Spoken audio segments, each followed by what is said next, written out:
We usually assume that having a strong national currency is an absolute win. A strong dollar means you can buy more things, right? But in the world of international trade, a currency that becomes too strong can actually crush a country's ability to sell anything. Think of global trade like a massive seesaw, balancing a country's money against its exported goods.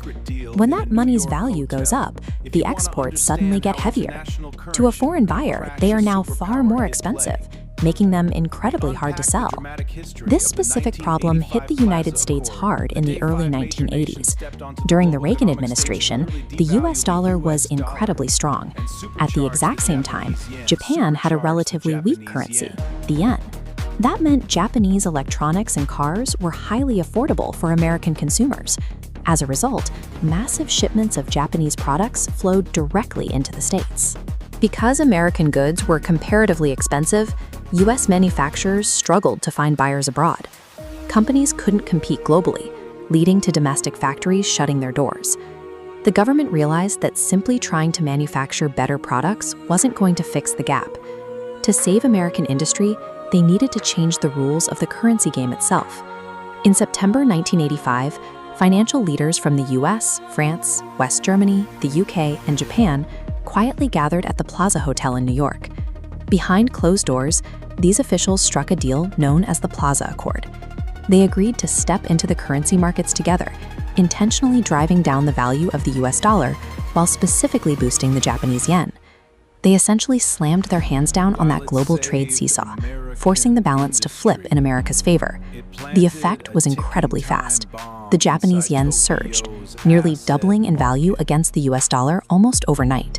This was an artificial, coordinated move by 5 governments. By manually adjusting the price of their money, they instantly reorganized international trade.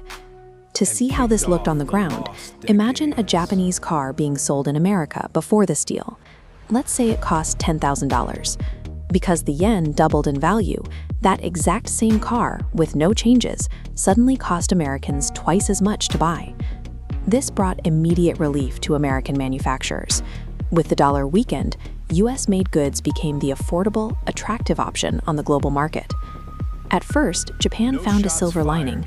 Their supercharged yen gave Japanese companies enormous buying power, allowing them to invest heavily in US real estate and build factories right on American soil.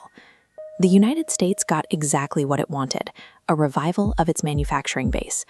But forcing that drastic change in the exchange rate planted a ticking time bomb deep inside Japan's export-driven economy. Back home in Japan, the reality of the deal set in.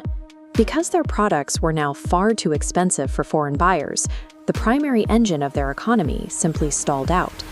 To keep the country moving and prevent total shutdown, the Japanese government tried a desperate countermeasure. They flooded their own economy with cheap, easily accessible borrowed money. With so much cash sloshing around, people had to put it somewhere.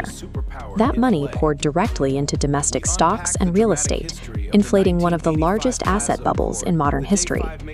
Eventually, that artificial balloon popped. The inflated prices couldn't hold, leading to a rapid collapse of domestic asset values across the entire country. This crash kicked off what economists call the lost decades. Japan spent the next 30 years trying to dig itself out of economic stagnation, a massive hole they have never completely recovered from. The story of the Plaza Accord shows us that artificially adjusting the value of a currency can certainly fix a short-term trade deficit, but it risks destroying domestic stability in the process. Having the strongest money on the global board isn't a guaranteed win. It is a delicate balancing act where every adjustment has a reaction. Treating international economics like a series of dials and sliders you can just manually tune comes with a heavy cost. One policy change can trigger a chain reaction that lasts for generations.